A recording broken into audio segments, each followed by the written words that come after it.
Hi. Hello. Hi, everybody. Hi. Hello. We are, I shouldn't say we. I am very technically challenged. We are both technically challenged. Let's see. I don't have But we are live. So hopefully, oh, it hasn't come up yet? It does take a second, right? It takes a second to come up live. And so I was imaging here in Chelmsford this morning. I'll be back again in August, September. And that's at Naturally Yours. But so I thought I would take advantage and show up unannounced at Wendy's house to do our live.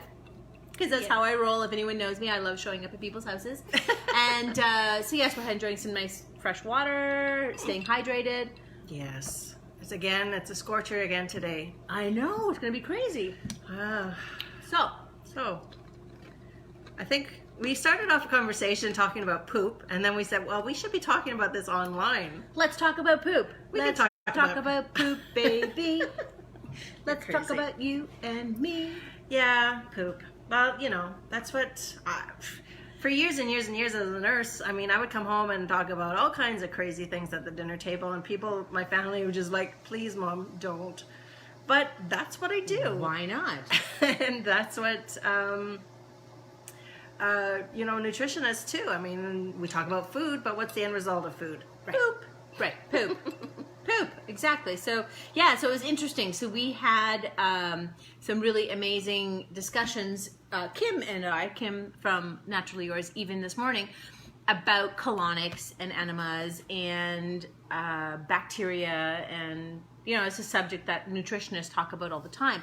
And so then Wendy and I started talking about that. So, I mean, now, I have never done enemas, but that used to be part of the protocols that you would do for yourself, correct? Yeah, I have done them. I mean, it's not because I had to do them so much, no, but we was... have fun playing with these things. We have fun doing enemas. I kind of see that nobody's watching. Maybe it's a good thing. It's a good thing. You can catch it later. We won't be so embarrassed. Oh, that's okay. Wait, yeah, no, I mean, part of the Gerson protocol hello, part of the Gerson protocol for cancer recovery and, you know, integration for health and whatnot, is coffee enemas. So doing coffee enemas is, like I said, anywhere up, you know, from one a day to 2 or 3 times a day, depending upon, you know, the type of cancer and everything else. And so, you know, I understood the protocol and understood the benefits of it, the stimulation of the liver and the, you know, everything else that was very good about it. So I, you know, have done a few over the years, but sometimes, you know, you start reading some other information that it could be quite compacting, it could be quite overstimulating to the bowel and everything else. So going towards more of just a regular warm water enema just to cleanse out every once in a while is always a good thing too. So yeah, and like I said, we were talking about colonics, which is that step further, and, you know, kind of thinking next time that I'm in need, then definitely going to be connecting with, is it Joanne, you said? Yeah, Joanne from Avita Wellness here in Chelmsford. Oh, she's in? Yeah, she's in Chelmsford. Oh, I didn't know that. Yeah, she's in the Bonneville Mall. And so she is a really skilled practitioner in let me just... Oh, so it's just starting now. No, I just found it. Oh, okay. Okay, so...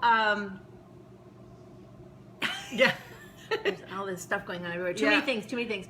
Anyway, so Joanne from Avita is a practitioner who has been in the Sudbury area for, well, over 10 years, I would think. Hi, Lillian. And hello, Lillian. She's a practitioner in the Sudbury region, Greater Sudbury region, who's been practicing colonics for over 10 years. Really skilled in understanding that aspect. She has this beautiful angel chair, which is, you know, more of the new school rather than the old hands-on application that nurses would do in the past with the... So you've never done it before, so I've had it both ways. So well, I mean, giving enemas in the you know, medical situation, it's just roll over onto your left side, bring your knees up to your chest, and let's go. You know, that's all we do. So no, this one is your actually Joanne does the PMF on the stomach. Okay. She may apply the message or simulate that microcirculation, stimulate the activation of the belly. She may give you maybe some magnesium to help calm you down.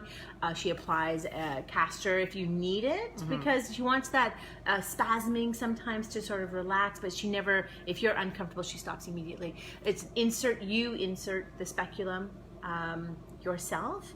It's just in the tip of things, you're covered, and it's just gentle self-gravity fill and release. So it's absolutely amazing. So if you ever needed it and ever had problems, and if you're chronically constipated, or if you have compaction, that's certainly someone to reach out to. And she's just so brilliant, so kind. But there are many. There's a really skilled practitioner in the Huntsville area. There's one in Ottawa. There's many around Ontario. So certainly reach out. And colonics, as we see in live blood or in thermography, we recognize constipation and or inflammation. It's very visible both ways, right? We would have you follow up with a licensed practitioner to discuss gut health. And different protocols that they would apply. And as a nutritionist myself, we talk about detoxification, we talk about castor oil, we talk about probiotics, we talk about all the different nutrition to reset the gut. And for you in live blood, well definitely it's basically the same idea. I mean, we really talk about, okay, so if a person's constipated, increasing water, looking towards a probiotic, all the different protocols, increasing your whole foods essentially too. So you're going to want to, eat some raw carrots, eat some cucumbers, eat some raw cauliflower and everything else, broccoli, even for a couple of days in a row. And it's going to really help. And you're going to obviously have lots and lots of water along with that too. And, and if it comes down to it, you can look towards a psyllium husk, which is, same exactly thing as Metamucil, but I don't really like Metamucil because it has usually a sugar component in it. So you can go and get a no-name psyllium husk product that's similar to Metamucil for next to nothing basically at the bulk store, or even a no-name brand at Walmart or whatever. And you can give yourself a little bit of a little bit of ground flaxseed and mix it in on chia seeds as well. Chia works great too. If you just put a teaspoon in a glass of water or a tablespoon in a glass of water at the end of the day, it really helps to soften, bulk up, and sort of add water volume to the stool as well. Word to the wise, if you don't know, or word to the wise, anyways, if you don't know if you're constipated, or you don't know how long it actually takes you to digest your food, eat beets and time it, because you want to be 12 hours? That's ideal. I mean, if you can see it within 24 hours, then that's kind of good. If you can see it in 12 hours, that's even better. That's an A+. If you see it sooner than that, then you're not digesting nothing, and it's something is awry. If it's longer than that, then you know that there's an issue. And the reason that it's so important is because you're reabsorbing toxins, you're reabsorbing estrogens, you're reabsorbing hormones that are unnecessary to the body, as your body works so well in eliminating everything. It wants to, and that's how it eliminates it, through the stool. So if you're hanging on to your stool or your fecal matter for days upon days upon days, it's not being eliminated out of your system. I mean, I talk to a lot of my weight loss clients, and I try to explain to them how important pooping is, because it is, you can carry anywhere from 10 to 15 pounds of extra fecal matter in your system at any given time, and you don't want to have that, especially if you're trying to lose that weight. And understanding that, all it basically might need would be a good poop every once in a while. Ideally every day. Right, exactly. And it's so, and when we look at that aspect is so important, especially even for hormone rebalancing. Right? And bacteria, detoxification, candida, understanding that whole concept. Want to get it out. Got to get it out. But it's also important to bring into your aspect of your team players. Like, who is your healthcare team? Chiropractors play a huge role in the health of your bowels, because your spine, your pelvic floor, that bowl, plays a big role in making sure you're expelling properly. Yeah, most definitely. I mean, from your kidneys as well as your bowels as well. Yes. So it's so very important. I mean, massage therapy, you can definitely have, if you're not able to massage yourself, which is something that we talk about quite a bit with castor oil and everything else, and going in that clockwise. Yep, clockwise. Clockwise I'm is a bit bowel dyslexic, so yeah. but clockwise, because that's the way that the stool travels in your bowels. And doing that motion to really help and stimulate peristalsis, which is that technical term for movement of your bowels. But I mean, massage therapy can really help with that as well too. Exactly. So. And that memory or trauma or accident or things like that, the muscle tissue or the fascia of the body can restrict things that are going on that can happen properly.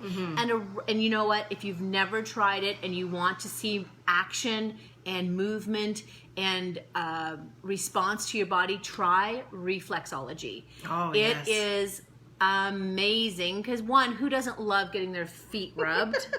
Because our husbands won't. But I mean, having the great skill of a good reflexologist, like our friend Liliane Trombeau.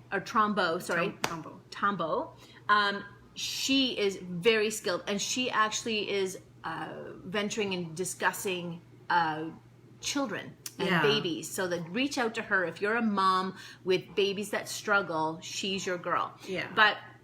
So the reflexologist has the ability to tap into the nerve endings on the end of the feet and the different regions and zones of the feet that can stimulate change in the body as well, which is incredible. So it doesn't matter who your practitioner is, whether it's Chinese medicine or acupuncture, which is also incredible, your massage therapist, your chiropractors, your osteopaths, all of them. If you're not telling those people that you have bowel issues, you're missing out on something very key for the health of your body. Yeah, most definitely. Because I mean, when we have that beautiful natural healthcare team together, they all work in conjunction with each other and to really get to the bottom of what it is. And I mean, most diseases, they say nowadays, with all the research that we've been going on, most diseases begin in the gut.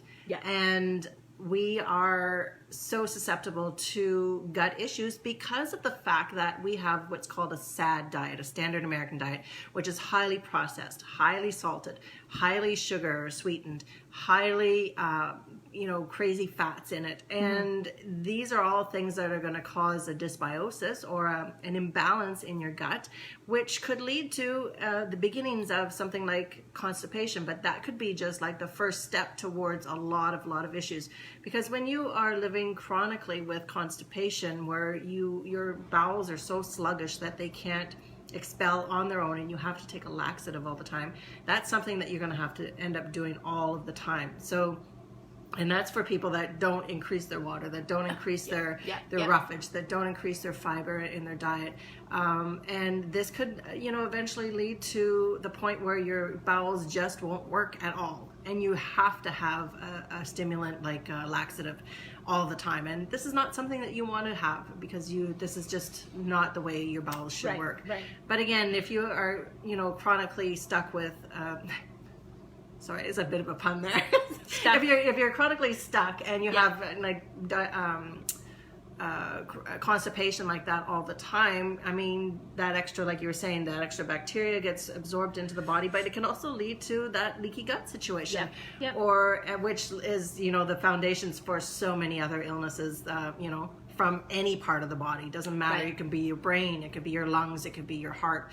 Could be, your immune system is a big one, where you're looking at your endocrine system, your hormones, everything. It can be affecting for everything. So talking about poop, is so very important. I know a lot of you, may have seen that I was talking about death, which is another thing a few days ago, which is another thing that I find is not something that people talk about enough, and is so very important because it's part of life. But so is pooping. And this is another thing that people just don't want to talk about. Yeah, it can be a little gross. It can be a little... personal, I guess. I don't know, but it's something that is so very important. And, you know, as a nurse, that's the one thing that we always check for. We always like, okay, did they poop today? We check it off on the list. And if not, then we've got trouble. I mean, we have to, you know, act fast. Yeah. So it's interesting. When I'm talking with clients about journaling and I'm talking to them about, you know, how to recognize the different areas of their body that may be struggling, I think poop consistency actually is a really good indicator. Yeah. So I know it's gross to kind of go back and look before you flush, but those are really good indicators.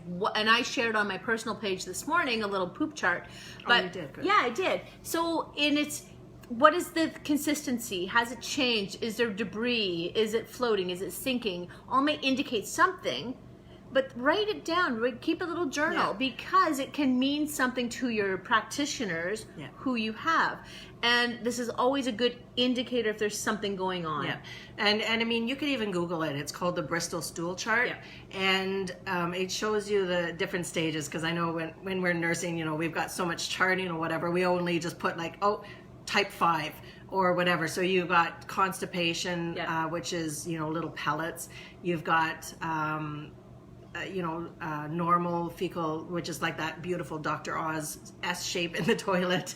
Then you've got like a light softness or soft stool, and then you've got liquid, and then you've got there's another one called fluffy. There's about 5 or 6 different variations. And sometimes of it, they're just thin and greasy, which and also greasy, mean things as well. Yeah, and I mean, honestly, don't go diving down deep into Mr. Google or Dr. Google because you'll go crazy.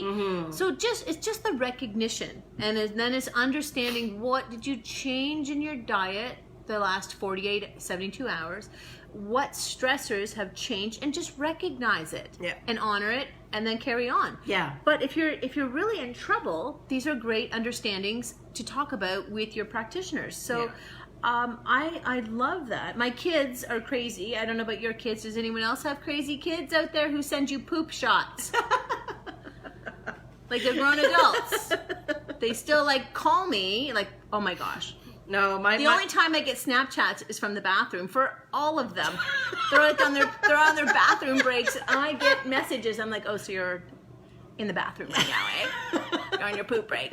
Yep, Mom, I sure am. Just love you. It's a stellar one. Or I'll get like, you know, the emoji with the big stars. It was a superstar. Mom filled the bowl. I'm like, good for you. They're 2 again, eh? When you have to poop for the... Yeah, you pooped on the potty. And they're still doing it. And my husband's just like, oh my God, are they sending you a picture of their poop? I'm like, oh, they really have. And they just kind of gloat about it. Oh. My kids will be so embarrassed. They just love me. Anyways. My kids don't watch me, so I'm good. But I mean, my kid does too. I mean, because he's a vegetarian and, you know, he tries to stay away from dairy, but he gets this craving for Dairy Queen every once in a while. And I'm not saying that Dairy Queen's bad, but it is very much a dairy product, obviously. And he's like, yeah, Mom, no. That my poops were just like horrible. I said, well, you wanted that Dairy Queen. I mean, that's your thing. But yeah, and he's like, well, I'm never again. It's like when, you know, most kids would be you thinking and be like, oh, I'm never going to drink again. You know, I'm so hungover. No, it's just Dairy Queen with him. He's a good kid, but it's like, oh. It's so true. It's so true. Oh my gosh. Yeah. So, I mean, it's just fun. And you know what? Honestly, start at a young age with your kids. Yeah. Talking about things like this. So it's not gross. No. And that you can help them recognize where there's issues. Yeah. So even as kids, when they're younger, if they're having problems with constipation, instead of turning to a laxative or running to the doctor every time, switch up things in the diet or add more fiber or make chia pudding or things like that you can recognize nutritionally. You can assist with these things and making the potty moment with toddlers a more positive thing rather than them holding on to things, and that pooping in public is okay because you shouldn't be holding that in because you're too self-conscious or you fear pooping in public, which is a big thing for a lot of people. I know I don't know, one of my kids is like that. They have a really hard time pooping in public. Yeah, it's really... Just let her go, folks. Yeah. Everyone poops on the same toilet. Yeah, exactly. Unless they're lucky to have a bidet. Not that they're pooping in the bidet, but well, I mean... hopefully not. They're cleaning themselves in the bidet. Yeah. But it's such a... We have to start this earlier in life. We have to start these understandings. We have to, you know, even with breast health, we have to start with our daughters earlier, understanding breast health and touching the breasts and what to check for, even as a teenager, and just keep it as a matter of fact. Sex education, same thing. Just keep it as a matter of fact. Yep. And don't be ashamed by it. The fact is fact. Everyone has sex. So, yeah. and however that may be is really up to you. And then people wouldn't be so flabbergasted by sex education at school. Yeah, well, if you're not going to do it, folks. It's a different time though now too, because if we don't do it and have that connection with our children at this point, the internet will. And it doesn't matter what faith or what religion or what kind of morals you want to bring your children up in. They're going to find out through the internet. And I don't know about you guys, but I didn't want my children to learn through the internet. They were a bit young at that, or the internet was a bit young at the time when they were at that stage. But it's just so, I mean, it's an easy Google. I think mine got a hold of Apple, the American Pie earlier than they should have. And they had questions. No questions. And the Sierra's commercials. Yeah, the Viagra commercials. Viagra's commercials. What's that blue pill, Dad? Mm. Oh. James, everyone just went, is right in the middle of a man cave Super Bowl party, eh? What's Viagra, Mom? What's Viagra, Dad? Well, it's the pill that gentlemen take to have an erection. Okay, yeah, that's all I needed to know. But everyone was so embarrassed. It was so funny. Oh my gosh. Anyways, you have to keep it a matter of fact. All things should just be a matter of fact. Yeah. And it shouldn't be difficult. And potty training may be, you know, and people get so grossed out by it. And you know, you're just encouraging them to be grossed out as well. I mean, it's a bodily function like everything. Like we everybody. are all humans. We all do the same thing. We all put our pants on the same way. We all poop. We all, you know, we do all these things. It's just part of who we are. And, Yes. and it's just making it that real. It's like even just something like our menstrual cycle as well. For women, it's part of who we are. It's a natural thing. I remember when I was starting my menstrual cycle and I had gone to visit my grandmother, she's like, oh, she's got the curse. And I was like, wow. I was 13 or maybe 14 at the time, and I was still kind of like, wow, Grandma, really? That's what you call it? That's what she calls it. Mabel's like, come to town. Yeah. Aunt Flo's here. Yeah, Aunt Flo's but here. But I mean, it's just a natural process that is part of who we are, just like sexuality, just like elimination, just like everything that we do, sleep. It's part of who we are, and it's something that we have to talk about on a regular basis, for sure. Absolutely. Yeah. So, yeah. Before we get too far, maybe we should cut it off there, because I'm kind of learning that maybe we are too long with our talks. And it's Friday, folks, so please enjoy your weekend. If you're not already at the grocery store, sucks to be you, because it's already lined up everywhere. Oh no, I have to go. Oh, it's lined up. It's just lined up. Like the Bonneville Mall is lined up. So that's crazy. In this heat, I can't imagine how they. Well, they want to get in early before it gets hot. Well, it's hot now. I know. It's hot at like 8 So I'm o'clock just going to take what I got, and that's all we're getting. Oh, I guess I'm getting tomato sandwiches. And if you need to hint to the wise, if you need beer, go to One-Up. Just saying. One-Up? Oh, really? That's a drive. Just go to One-Up. Oh. You're going to wait just as long at the beer store or at the liquor store. Really? No. They're in and out. They're in and out here. No. It's quick. Oh, in Chelmsford here, it's in and out. Sudbury's ridiculous. Really? Sudbury's just ridiculous. You stop up here in Arrington, it would be the liquor store, anyways. I'm not doing liquor today. Oh, okay. Well, beer store's I'm doing up liquor, there, but no beer. Up by the Ford Boulanger. There's a little The Boulanger. The Boulangers. The Boulanger Ford. The Boulangers. Anyways, please enjoy your weekend. Sorry, we've had such a great chat today, and it's been so nice spending time with Wendy. And please enjoy yourselves. Be safe. Have a good poops this weekend. Water on the water, beer on the pier. Oh. See? Yeah. Water on the water, beer on the pier. That's good. That's good. Good slogan for the Yeah, weekend. actually, and some water in between each drink as well. Yeah. Just because you want to stay hydrated, because for every drink you're going to dehydrate, so you got to hydrate. Yeah, I was joking with another girl this morning, and I was like, yes, 2 jugs of water to every pitcher of beer. Oh, there you go. Right? Or I was just thinking, with every shot of vodka, a glass of water. There you Just go. keep it clean, folks. Keep it keto clean. Yeah, keto clean. I'm not promoting alcoholism here. No. That's a little plug but there. it's reality. It's reality. It's hot. Many of us drink, so yeah. We do. It's summertime. It's so hard not to. It's And I hard think not it's a balance. So, Yeah, sure. pick your one day to really sort of enjoy yourself. Have that burger, have the pasta salad, have potato salad, live life, have that popsicle or strawberry pie, right? And just be able to enjoy life, because life and times with family and friends has been so rare that you need to just enjoy life. And if you want to have a drink, have a drink. Just make sure you savor it, and it's the best. Mm-hmm. Yeah, you don't have to Right? guzzle them down and just think mindlessly about it or whatever. Just enjoy it. Enjoy it. And, before we end up actually going back into the second phase of isolation, Third phase, third fourth phase or whatever it is, I I don't know. Enjoy your family time together, Yes. because we might not have it very much longer. Oh, thank you, Vivian. I hope you have a happy weekend as well. Yes, thank you We so love much, that you everyone. guys stayed with us. We'll talk soon, okay? Monday, I guess, eh? Yep, Monday. It's not a holiday or anything, no? We're good? No. We're Is good. it every day Monday. a holiday still, it feels like? Have a All good right. weekend. Thank you. Bye, guys.